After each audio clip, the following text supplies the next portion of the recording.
Lumuhad siya at sinabi na ang disipulong si Hong ay bumabati sa kanyang guro. At ang pagiging isang disipulo ng ganoong guro ay ang pinakadakilang karangalan sa kanyang buhay. At wala siyang pakialam dahil ito ay isang palabas lamang para sa publiko, isang formalidad lamang. At kapag dumating ang oras, tiyak na mabawi niya ang kanyang nawala na dignidad. Tinanggap siya ni Lin at sinabi sa kanyang disipulo na ito ay mabuti at dapat siyang bumangon. Mula sa araw na iyon, tatawagan niya siyang Xiao. Hindi talaga gusto ni Hong ang pangalan, ngunit para sa kanyang sariling kaligtasan, sinabi niya sa kanyang mentor na sumang-ayon siya. Napansin ni Alin na ang lalaking ito ay masyadong halata na mapagkunwari. Ngunit anuman ang kanyang kakayahan na makaharap ang lakas at maging mas malakas, hindi man lang siya natatakot sa kanyang pagtataksil. Agad na lumitaw ang system at sinabi sa may-ari na binabati nito siya sa nakumpletong gawain at natanggap niya ang automatic training function bilang gantimpala para dito. Nakita ito, nagpasya na si Lin na maaari siyang maging mas malakas sa pamamagitan lamang ng paghiga. Ngunit hindi nagtapos ang system doon at sinabi na nakatanggap siya ng isang kabaong na aalisin habang tumataas ang antas ng may-ari. At ngayon ito ay isang pangatlo na artifact. Naisip ni Lin na mula sa kanyang naalala, ang mga kakayahan at teknik ay may mga stage ng mastery, paunang level, bahagyang mastery, buong mastery, at mastery. At sa bawat stage, ang kapangyarihan ng effect ay maaaring tumaas ng 10 o kahit 100 beses. Sinabi ng system na ito ang kakayahan na ilibing ang langit at ang lupa, sinisira ang lahat ng mga nilalang. At saka, ang talento ng disipulo ng maestro ay natuklasan. Nag-aalok ang system ng isang libreng upgrade package. At bilang gantimpala para sa fire technique, 3,000 nagniningas na apoy, at isa pang gantimpala ay ang fire source peel, at ito ay para sa pagpapanumbalik ng apoy na ruta at pagbuo ng isang walang katumbas na pundasyon.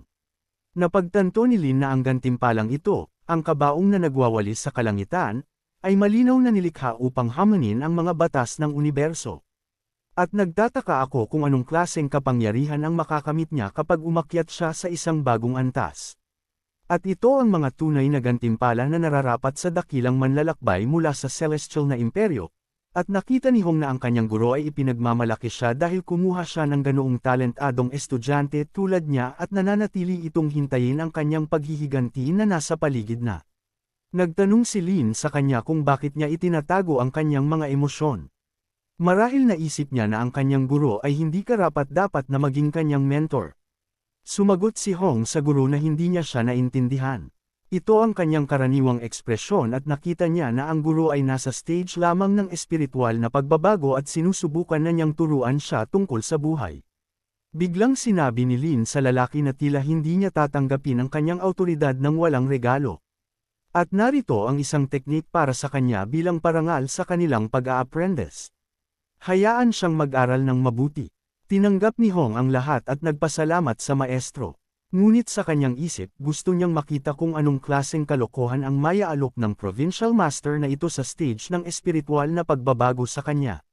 Kinuha ang aklat, binasa niya ang pamagat nito, 3,000 fiery tribes. At tila sa kanya na ang pamagat ay masyadong mapagpanggap.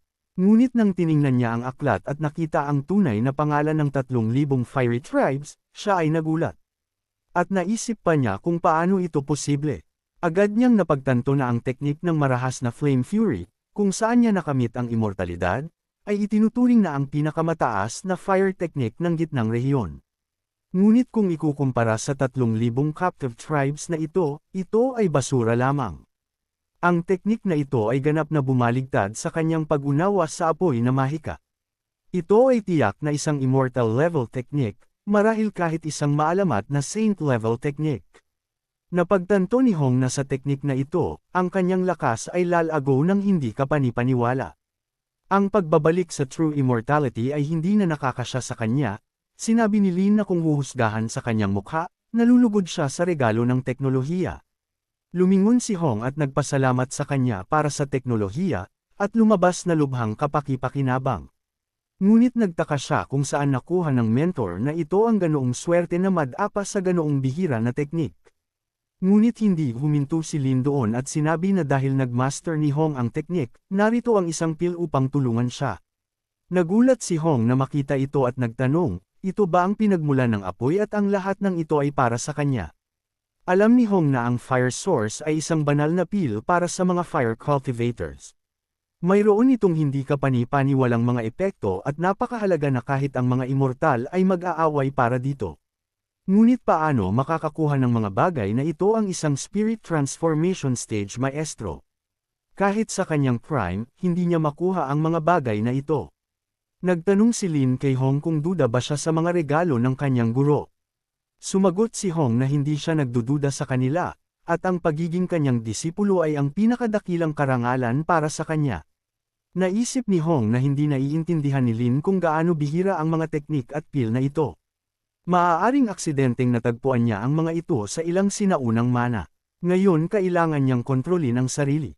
Ngunit nakita ni Lin na ang pinuno ng demonyong kulto na ito ay patuloy na gumagawa ng kung ano-ano, binabago ang kanyang ekspresyon, at lumabas na siya ay isang nakakatawang estudyante. Sinabi ni Lin sa kanya na hayaan si Hong na kunin ang pil, at magbabantay siya sa sarili. Sumang-ayon ang lalaki at nagpasalamat sa kanyang mentor. Agad na nagsimulang gamitin ni Hong ang pil. Pagkatapos kainin ito, agad siyang nagsimulang bumuti sa kanyang mga antas.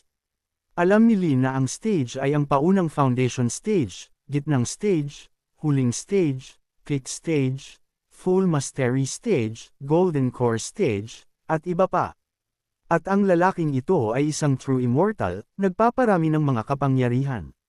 Kalahating oras, at nakarating siya sa embryonic kaluluwa.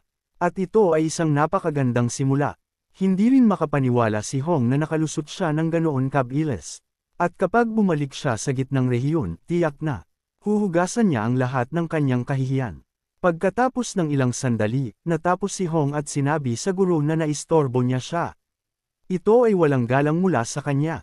Sumagot si Lin na okay lang at oras na para bumalik sila sa sekta at ipakikilala niya siya sa kanyang mga matatanda. Sa gabi sa pangunahing bulwagan ng Suan Tanzong, sinabi ng mga tao na ang pinuno ni Piki ay hindi kapani-pani walang malakas.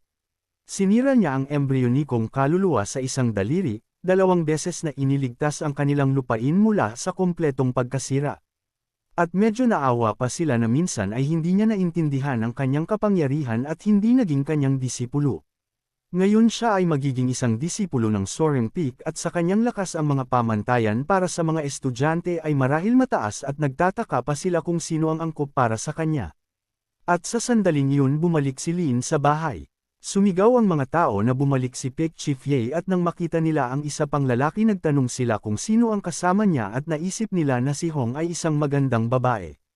Hindi makalma ang mga mandirigma at sinabi kung saan nagmula ang ganoong kagandahan at bakit siya malapit sa pinuno ng Peak-E. Agad na napansin ni Hong na ang cultivator clan na ito ay masyadong mahina. Hindi man lang sila karapat-dapat na maging mga lingkod sa kanyang biho. Agad na nakilala ng pinuno ang younger brother niya at nagtanong kung sino ang kasama niya. Ipinakilala sila ni Lin at sumagot na ito ang kanyang bagong disipulo. Hayaan ang disipulo na batiin ang pinuno ng sekta ngayon. Nagulat ang pinuno na marinig ang tungkol sa disipulo at gumawa ng isang hindi maunawaan na mukha. At hindi nalulugod si Sua dahil kinuha ng pinuno ng Peak ang ganoong magandang babae bilang isang disipulo. Hindi na kinaya ni Hong ang ganoong mga insulto at lumapit sa kanya at sinabi na siya ay isang lalaki. Hindi ito nagustuhan ni Lin at sinampal si Juan sa likod ng ulo at sinabi sa kanya na kontrolin ang sarili. Ito ang kanyang nakatatandang kapatid na babae at hayaan siyang mag-apologize agad. Lumapit si Hong sa kanya at sinabi na humihingi siya ng tawad at ito ay kanyang pagkakamali. At sa kanyang isip sinabi niya sa sarili na kailangan niyang magtiis ng kaunti. At kapag narating niya ang stage ng espiritual na pagbabago, gagantay siya sa kanya para sa kahihiyan na ito. Biglang lumapit si Lin at sinabi na dahil nagkita na ang lahat, dadalhin niya si Hong sa floating peak. Sumagot ang pinuno na siya rin ay nalulugod na makilala siya at hindi naglakas loob na pigilan siya. Pagkatapos nilang umalis, sinabi ng pinuno na kinuha ni Peak Chief Y ang isang cultivator sa embryonicong soul stage bilang isang disipulo. Ito ay hindi kapani-paniwala. Sumagot si Ao na sa isang araw si younger brother niya ay nagdala ng napakaraming kahangahangang balita sa Xuan Tenzong. Pagdating sa Peak, binuksan ni Lin ang pinto at sinabi na si Hong ang kanyang unang disipulo, kaya't maaari siyang pumili ng anumang silid sa pick. Hindi na kailangang mahiya. Nagulat si Hong at nagtanong sa maestro, anong klaseng butas ito? Kahit ang quarters ng mga lingkod sa bay ay 100 beses na mas marangya, at naisip pa niya na marahil kailangan niyang manirahan sa ganoong lugar. Ngunit sinabi ni Lin sa kanya na tandaan na ang mga mahina lamang ang nagrereklamo. Ang mga malakas ay natutong umangkop at ang isang cultivator ay dapat na higit sa ganoong mga bagay. Kung ito ay marumi, hayaan siyang linisin ito sa sarili. Sinabi ni Hong na magiging matiisin siya. Sa kanyang bilis ng pag-unlad, ang lahat ay magbabago sa lalong madaling panahon. Hayaan si Lin na maghintay lamang. Sa oras na ito, isang mensahe ang dumating sa katimugang rehiyon ng Yao sect sa pinuno, na tila wala sa magandang kalagayan. Sa bulwagan ng mga tagapagmana, si Gui ang Zhangja ay may hawak na isang sulat sa kanyang mga kamay na nakasulat sa isang board, at sa kasawian, sinira niya ito sa kanyang sariling mga kamay. Sinabi ng lingkod sa maestro na humihingi siya ng tawad. Siya ang humiling kay Elder Mo na dalhin ang pil sa kanyang ama, at pagkatapos ng kamatayan ni Elder Sua, nag-aalala siya na ang kanyang ama at ang kanyang sekta ay maaaring magdusa, at gusto niyang personal na suriin ang sitwasyon. Nagtanong si Guan kay Xiao kung alam ba niya kung bakit siya tinanggap bilang isang disipulo. Sumagot ang lalaki na ito ay dahil sa kanyang solar immortal body at ang kanyang potensyal para sa immortalidad. Sinabi ni Guan na ito ay bahagi lamang nito. Ang pangalawang dahilan ay nakita niya ang malaking ambisyon sa kanya. Ang kanyang pagnanais para sa kapangyarihan ay hindi dapat limitahan ng mga ugnayan ng pamilya. May kaunting oras na lang ang natitira bago ang kompetisyon ng mga estudyante ng mga tagapagmana. Kailangan niyang maghanda. Hayaan siyang talunin ng iba pang mga disipulo at maging ang pinakamahusay. At daragdagan ng sekta ang suporta nito para sa kanya. Ito ang kanyang tanging pagkakataon at wala, ngunit ayaw niyang marinig ito. Magpapadala siya ng mga tao sa silangang rehiyon upang suriin ang sitwasyon. Ang kanyang gawain ay mag-focus sa tagumpay. Sumagot siya sa maestro na naiintindihan niya ang lahat at hindi niya bibiguin ang mga inaasahan ng maestro. Kinabukasan, si Lin ay nagpapahinga sa floating peak at nagtanong sa kanyang estudyante kung siya ay handa. Matagal na siyang naghihintay para sa kanya. Inihanda ni Hong ang pagkain at sinabi sa guro na siya ay handa at dadalhin ang lahat. Ngayon, napansin ni Hong na ang maestro ay mayroon lamang pagkain sa kanyang ulo. Paano iisipin ng spirit transformation stage maestro na ito ang tungkol sa pagkain? Kahapon sinermonan niya siya tungkol sa pag-angkop at ngayon ay nag-e-enjoy siya sa sarili. Sinimulan ni Lin na tikman ang lahat at sinabi na ang karne na ito, ang mga beans na ito ay isang himala lamang at napakasarap at ang mga pampalasa mula sa system ay isang obra maestra lamang. Sinabi ni Lin sa estudyante na tikman din ito at huwag mahiya. Sinabi ni Hong sa guro na matagal na siyang nakarating sa isang estado kung saan hindi siya makakain. Hindi na siya interesado sa pagkain. Nagulat si Lin at nagtanong sa kanya kung bakit niya tinatanggihan ang mentor sa cultivation. Kailangan mo ring mag-enjoy sa buhay. Hayaan siyang subukan kahit isang piraso.